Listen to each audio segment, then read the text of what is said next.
Hello learners, welcome back to CMA junction.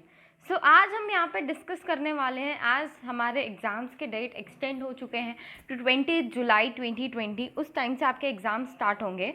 आज हम study plan discuss करने वाले हैं फॉर बोथ ग्रुप। अब हमारे पास अगर आप डेज देखें तो अप्रॉक्सीमेटली 78 to 80 डेज़ हमारे पास अभी बच रहे हैं, जिसमें आप अपना पूरा ये अगर चाहें तो आप अभी भी पूरा बोथ ग्रुप की पूरी तैयारी कर सकते हैं। उसके लिए क्या क्या चीज़ें हमको करनी होगी, सबसे पहले तो आप डिवीजन कर लीजिए बिटवीन डेज कि आप कौन कौन से दिन क्या क्या करेंगे। ठीक है, मैं आपको सजेस्ट करूँगी कि फर्स्ट 30 डे आप फर्स्ट ग्रुप में दें और सेकेंड आप 30 डेज सेकेंड ग्रुप में दें। उसके बाद जो भी टाइम आपके पास बच रहा है उसको आगे के रिविजन्स के लिए यूज़ करें। अब सबसे पहले बात आती है कि हम पढ़ें किस चीज़ से। सबसे पहले हम वही डिस्कस करने वाले हैं सोर्स ऑफ स्टडीज़, कि हम कौन से सोर्सेज से स्टडीज़ करें। उसके लिए सबसे पहले और फोरमोस्ट इम्पॉर्टेंस आपको देनी है स्टडी मैट ऑफ CMA इंटर। जो भी आप स्टडी मैट हमारा इंस्टीट्यूट इशू करता है वही स्टडी मैट को आपको फॉलो करना है। उसके साथ साथ आप मॉक टेस्ट पेपर्स जो हमारे ICMA के साइट में आपको मिल जाएंगे, वो मॉक टेस्ट पेपर्स आपको यूज़ करने हैं और साथ साथ पास 5 ईयर्स क्वेश्चन पेपर्स आपको देखने हैं। अगर ये तीनों चीज़ें आप अच्छे से कर रहे हैं तो आप अच्छे से एग्जामिशन अचीव कर सकते हैं। अब देखिए, मैंने जैसे आपको बोला कि फर्स्ट 30 डेज़ आप दीजिए ग्रुप 1 को, सेकेंड 30 डेज़ आप दीजिए ग्रुप 2 को। ठीक है, अब ग्रुप वाइज डिवीजन हमने क्यों किया है, अब अगर आप एक ग्रुप पूरा कंप्लीट कर लेते हैं तो आपको कॉन्फिडेंस आ जाता है कि हाँ, हम आगे भी करने के लिए तैयार हैं। सबसे पहले हम पकड़ेंगे हमारा सेकेंड ग्रुप। अगर आप बोथ ग्रुप दे रहे हैं तो आप सबसे पहले सेकेंड ग्रुप प्रेफर कीजिएगा। सेकेंड ग्रुप के पेपर नंबर 9, 10, 11 एंड 12 तो हम लाइन से अभी डिस्कस करने वाले हैं। पहले 5, 6, 7, 8, 9, 10, 11, 12 हम लाइन से डिस्कस करेंगे कि किस तरीके से आपको स्टडीज़ करनी है। सबसे पहले हम स्टार्ट कर रहे हैं with financial accounting. Financial accounting के लिए पूरी तैयारी आप फाइनेंशियल अकाउंटिंग की CMA जंक्शन में जाके प्लेलिस्ट से आप वहाँ से कर सकते हैं। पूरे वीडियोस हमने वहाँ पे अवेलेबल कराए हैं, 100 वीडियोस हैं, पूरा फाइनेंशियल अकाउंटिंग वहाँ पे कवर किया गया है। अब हमारी बात आती है, हमने बोला कि आपको 30 डेज़ में कंप्लीट करना है। ये जो फाइनेंशियल अकाउंटिंग है उसमें आपको अप्रॉक्सीमेटली 33 डेज़ लगेंगे, क्योंकि 100 वीडियोस है। अप्रॉक्सीमेटली हर वीडियो आपका हाफ आवर का है। अगर एक दिन में भी आप 1.5 आवर देते हैं सब्जेक्ट को, आप कंप्लीट कर पाएंगे 33 डेज़ के अंदर ये सब्जेक्ट। ठीक है, और साथ साथ इसमें अगर आप वीडियोस देखेंगे तो उसमें मैंने आपको बहुत सारा कवर करा दिया है क्वेश्चंस, पर आपको क्वेश्चंस भी प्रैक्टिस करने होंगे। आपको हाफ आवर अप्रॉक्सीमेटली 1 आवर और हाफ आवर एक्स्ट्रा देना पड़ेगा ताकि आप और क्वेश्चंस कर सकें। हम बोल सकते हैं कि हर एक दिन 2 घंटे, अगर हम 2 से ढाई घंटे अगर हम फाइनेंशियल अकाउंटिंग को दे रहे हैं तो हम पूरी तरीके से फाइनेंशियल अकाउंटिंग कंप्लीट कर पाएंगे। प्लेलिस्ट का लिंक यहाँ पे दिया हुआ है। ये जो हमारा PDF प्रेजेंटेशन दिया हुआ है वो भी मैं आपको टेलीग्राम पे प्रोवाइड कर दूंगी। वहाँ से डाउनलोड करके आप ये सारे लिंक्स को भी यूज़ कर सकते हैं। नेक्स्ट हमारी बात आती है, फाइनेंशियल अकाउंटिंग तो हो गया 33 डेज के अंदर। नेक्स्ट हमारा आता है law and ethics. Law and ethics हमारा जो है, जैसा कि आपको पता है कि हमको जो डिवीज़न है वो परसेंटेज वाइज दिया हुआ है, तो सबसे ज़्यादा परसेंटेज हमारे लॉ एंड एथिक्स में कंपनीज एक्ट 2013 का है। और मैंने भी डेज़ जो अलॉट किए हैं उसमें सबसे ज़्यादा डेज़ हमारे कंपनीज एक्ट को ही अलॉट किए, क्योंकि वो एक बड़ा चैप्टर है, सब कुछ समझने में थोड़ा टाइम लगता है। तो 12 दिन अगर आप 2 से ढाई घंटा पूरा कंपनीज एक्ट को देते हैं तो आप एकदम अच्छे से कंपनीज एक्ट को कर पाएंगे। सबसे पहले आपको लॉ एंड एथिक्स में कंपनीज एक्ट को प्रेफर करना है। उसके बाद आप एक टफ कंप्लीट हो गया, फिर इजी में आ जाइए बिजनेस एथिक्स, फिर हम जाएंगे इंडियन कॉन्ट्रैक्ट एक्ट। क्योंकि अगर देखा जाए कंपनीज एक्ट के बाद हमारा इंडियन कॉन्ट्रैक्ट एक्ट सबसे इम्पॉर्टेंट चैप्टर है, लेकिन बिजनेस एथिक्स जो है वो छोटा है और अप्रॉक्सीमेटली 10 मार्क्स का आ जाता है। उसको हमने पहले बीच में रख दिया है, फिर इंडियन कॉन्ट्रैक्ट एक्ट को रखा है। इंडियन कॉन्ट्रैक्ट एक्ट बड़ा है, पर एज हमने बहुत बार उसको पढ़ रखा है, फाउंडेशन में भी आपने पढ़ा होगा। अब इसको पढ़ना आपके लिए इजी हो जाएगा, तो अप्रॉक्सीमेटली 3 डेज़ में आप ये कंप्लीट कर सकते हैं। नेक्स्ट हमारे पास आता है Indian contract act, section number A में है, और वहाँ पे उसके अलावा 4 और चैप्टर्स है। इंडियन कॉन्ट्रैक्ट एक्ट तो हमने कंप्लीट कर लिया, बचे हुए 4 चैप्टर्स के लिए हमने आपको 5 डेज़ दिए हैं, और 5 डेज़ में आपको पूरी तरीके से उसको रिविजन करना है। नेक्स्ट आ रहा है section number B। That is हमारा जो जिसके अंदर फैक्ट्रीज एक्ट, इंडस्ट्रियल लॉज जिसके अंदर कवर्ड है, उसमें 8 चैप्टर से हर एक को आपको एक एक दिन देना है। अगर एक एक दिन भी आप एकदम अच्छे से उनको कवर करते हैं तो आपका ये पूरा अच्छे से कवर हो जाएगा। सो इस तरीके से हमने लॉ एंड एथिक्स को डिवाइड किया। 30 डेज़ का हमने प्लान बनाया। आप चाहें तो 2-3 दिन एक्स्ट्रा एक्सटेंड कर सकते हैं हमारे जो रिमेनिंग चैप्टर्स है सेक्शन ए के और सेक्शन बी के लिए। सो उनके लिए आप एक्स्ट्रा टाइम दे सकते हैं 2-3 दिन। सो उससे कोई प्रॉब्लम नहीं होगा, क्योंकि अगर आप देखेंगे हमारा जो ग्रुप 2 है वो आपका ज़्यादा फास्ट हो जाएगा एज़ कम्पेयर टू ग्रुप 1।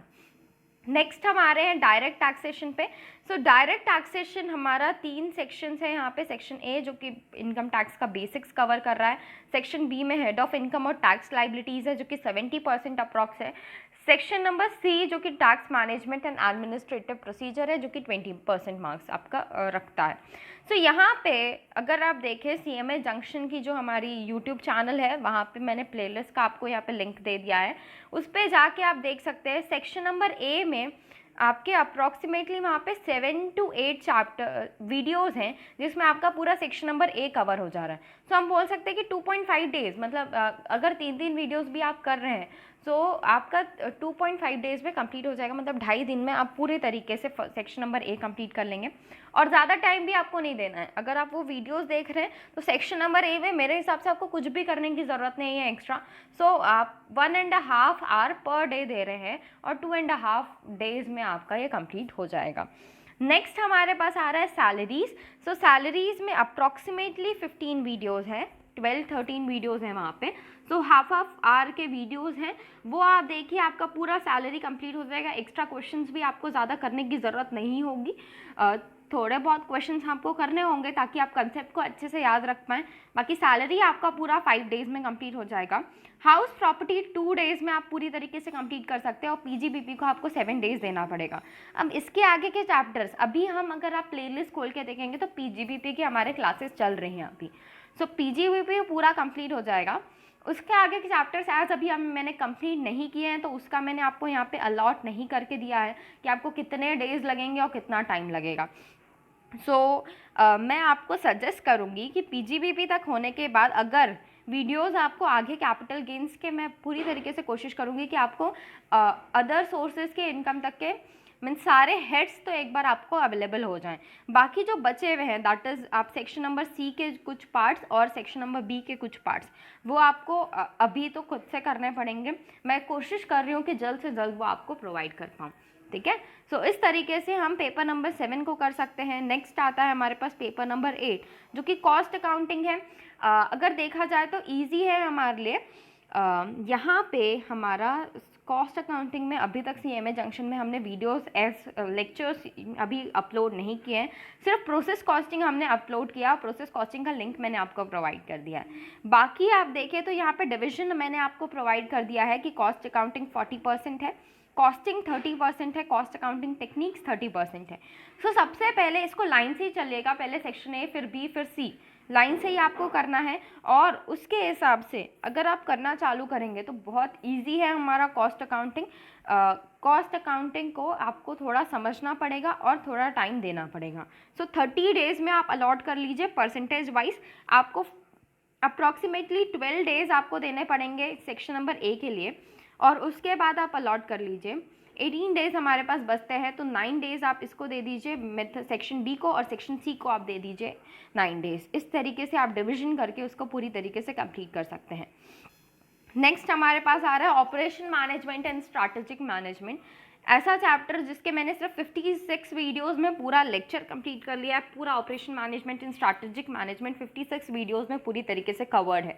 तो यहाँ पे आप देखें तो यहाँ पे आप इसको अगर हर दिन 3 वीडियो भी कर रहे हैं तो 1.5 आवर के वीडियोस हो जाएंगे आपके, क्योंकि 30 मिनट्स के अप्रॉक्स हमारे वीडियोस हैं। सो अप्रॉक्सीमेटली आप 19 to 20 डेज में पूरा OMSM कंप्लीट कर सकते हैं। तो कितना अच्छा अपॉर्चुनिटी है आपके पास। जस्ट प्लेलिस्ट में आपको क्लिक करना है लिंक पे, आपको सारे वीडियोस मिल जाएंगे और आप इसको अच्छे से पढ़ सकते हैं वहाँ से। सो 19 to 20 डेज़ में पूरा आप OMSM अच्छी तरीके से कंप्लीट कर सकते हैं विद द प्लेलिस्ट। नेक्स्ट हमारे पास आ रहा है cost and management accounting and financial management. इसके भी हमने पूरे वीडियोस कवर किए हैं, A to Z आपको सब कुछ मिल जाएगा। 51 वीडियोस में आपका पूरा का पूरा cost and management accounting and financial management covered है। अप्रॉक्सीमेटली 20 to 25 डेज में आप पूरी तरीके से इसको कंप्लीट कर पाएंगे, अगर आप बुक के भी क्वेश्चंस को अच्छी तरीके से कर रहे हैं तो, ठीक है। सो इसको यूज़ कीजिए अच्छे से और पूरा लाइन वाइज चलते जाइए, आपको हर एक चीज़ अच्छे से क्लैरिटी आती जाएगी। नेक्स्ट हमारे पास आ रहा है paper number 11 that is indirect taxation, जिसमें section number A that is GST का है 80% का, section number B custom law का है 20% का। सो यहाँ पे भी हमने पूरा इनडायरेक्ट टैक्सेशन आपको प्रोवाइड करके रखा है, लेकिन एक चीज़ यहाँ पे है कि हमने यहाँ पे जो अभी के अमेंडमेंट्स आए हैं उसको कवर नहीं किया है। एज मेरे अभी डायरेक्ट टैक्सेशन और SFM के लेक्चर्स चल रहे हैं तो मैं इस पर अभी फोकस नहीं कर पा रही हूँ। बाकी अगर आप देखें तो हमने जो सेक्शन A है GST वो अलग से मैंने आपको लिंक दे दिया है, सेक्शन नंबर B का भी दे दिया है, और दिसंबर 2019 के जो भी अमेंडमेंट्स आए थे वो हमने अलग से कवर किए थे, वो यहाँ पे दिए हुए हैं। बस यहाँ पे आपका जो ये जून 2020 अटेम्प्ट के लिए जो भी अमेंडमेंट्स आए थे वो कवर नहीं है, बाकी सब आपको यहाँ पे मिल जाएगा। सो इनको यूज़ कीजिए अच्छे से, आप पूरी तरीके से डायरेक्ट टैक्सेशन इनडायरेक्ट टैक्सेशन को भी कंप्लीट कर पाएंगे। डिवीजन कर लीजिए डेज का, अप्रॉक्सीमेटली यहाँ पे आप देखें तो 107 के आसपास वीडियोज़ है। सो 33 या 34 डेज में आप कंप्लीट कर पाएंगे।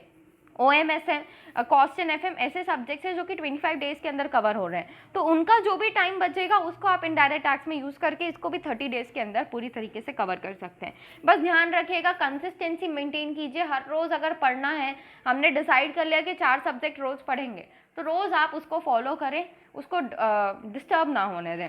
नेक्स्ट हमारे पास आ रहा है paper number 12 that is company accounts and audit. हमने 93 वीडियोस में पूरा कंप्लीट कर दिया है कंपनी अकाउंट्स एंड ऑडिट। एक चीज़ मैं आपको बोलूँगी कि सेक्शन नंबर B में जो ऑडिटिंग का सेकंड चैप्टर है, वो चैप्टर में अमेंडमेंट्स आए हैं, बस वो अमेंडमेंट्स हमने कवर नहीं किया, तो वो अमेंडमेंट्स आपको फॉलो करने होंगे। बुक में थोड़े बहुत चेंजेस आए हैं जून 2020 के अटेम्प्ट के लिए, सो वो आपको खुद से करने होंगे, एज मैंने अभी तक इसको अवेलेबल नहीं कराया है। 93 वीडियोस है जिसको आप 30 डेज़ के अंदर कंपनी अकाउंट्स एंड ऑडिट पूरी तरीके से कंप्लीट कर सकते हैं। प्लेलिस्ट का लिंक मैंने यहाँ पे दे दिया है। आप देखिए क्या कर सकते हैं, सबसे पहले जिनको ऐसा है कि हमको टफ सब्जेक्ट्स को सबसे पहले कंप्लीट करना है, तो मैं उनको प्रेफर करने के लिए बोलूँगी कि आप पहले ग्रुप 1 कंप्लीट कर लीजिए, बाद में ग्रुप 2 में जाइएगा। सो फर्स्ट 30 डेज ग्रुप 1 को दे दीजिए, नेक्स्ट 30 डेज आप ग्रुप 2 को दीजिएगा। और जिनको ऐसा है कि पहले ईजी पकड़ लेते हैं और बाद में टफ करेंगे, उनके लिए पहले ग्रुप 2 पकड़िए, फिर बाद में ग्रुप 1 कीजिएगा, ठीक है। सो 60 डेज में अप्रॉक्सीमेटली आप पूरी तरीके से अपना सब्जेक्ट अच्छी तरीके से क्लियर कर पाएंगे। ध्यान रखिएगा, जैसे अगर आपने ग्रुप 1 पहले कंप्लीट कर लिया, सो उसका रिवीजन करना मत भूलिएगा जब आप ग्रुप 2 स्टार्ट करेंगे, क्योंकि अगर आप रिवाइज नहीं करेंगे तो फिर आप लास्ट टाइम पे भूलते जाएंगे। सो आपको रिवीजन साथ में करते रहना है, थोड़े बहुत क्वेश्चंस करते रहिए, थोड़ा बहुत थ्योरी पढ़ते रहिए, ठीक है। सो इसके बाद जो बचे हुए हमारे 20 to 18 डेज 18-20 डेज हमारे जो बचेंगे, उसमें आपको क्या करना है, पूरा रिवीजन कर लेना है। डेज वाइज अलॉट कर लीजिए, अगर 18 डेज बच रहे हैं तो उसको 8 सब्जेक्ट्स में डिवाइड कर दीजिए और हर एक 2-2 दिन 3-3 दिन डिवाइड कर दीजिए हर एक सब्जेक्ट के लिए, और उसके हिसाब से पढ़ते रहिए। सो आप उस तरीके से अच्छे से इसको कंप्लीट कर पाएंगे। रिविजन भी साथ में होते जाएगा। रिविजन टाइम पे क्या करना है, तो रिविजन टाइम पे आप mock test papers, previous 5 years question papers, इनको ज़्यादा प्रेफर कीजिएगा, ताकि आपको एक पैटर्न पता चल जाए कि हाँ हमको किस तरीके से क्वेश्चंस को सॉल्व करना है, किस तरीके के क्वेश्चंस हमारे पास आ सकते हैं। सो आई होप आपको अच्छे से समझ आया हो कि अगर ब्रोथ ग्रुप दे रहे हैं तो किस तरीके से हम डिविजन करेंगे और किस तरीके से हम अपनी पढ़ाई करेंगे, ठीक है। लास्ट में जैसा कि मैंने आपको बोला, स्टडी मटेरियल आपके लिए इम्पॉर्टेंट है, और ये PDF जो मैंने बना के रखा है वो मैं आपको टेलीग्राम पे प्रोवाइड कर दूंगी। सो ये स्टडी मटेरियल के लिंक हैं, उन सबको डाउनलोड कर लीजिए अगर आपके पास बुक नहीं है और लेटेस्ट बुक्स नहीं है। सो लेटेस्ट बुक्स यहाँ से डाउनलोड करके आप अपने पढ़ाई को अच्छे तरीके से कर सकते हैं। सो आई होप आपको ये वीडियो हेल्पफुल लगे। अगर वीडियो हेल्पफुल लगा और आप बोथ ग्रुप देने के लिए तैयार हैं और 60 डेज़ के अंदर अपना पूरा सिलेबस कंप्लीट करने के लिए तैयार हैं, सो प्लीज़ वीडियो को लाइक कीजिएगा, अपने फ्रेंड्स के साथ शेयर कीजिएगा, ताकि वो भी बोथ ग्रुप देने के लिए रेडी हो सके। आज हमारे पास अभी भी फॉर्म भरने के लिए टाइम है, तो आप बोथ ग्रुप भी सिलेक्ट कर सकते हैं। So all the best, and अगर वीडियो हेल्पफुल लगा सो प्लीज़ वीडियो को लाइक कीजिए, शेयर कीजिए, सब्सक्राइब कीजिए, and don't forget to press that bell icon to get more updates. So that's it. See you all in the next video.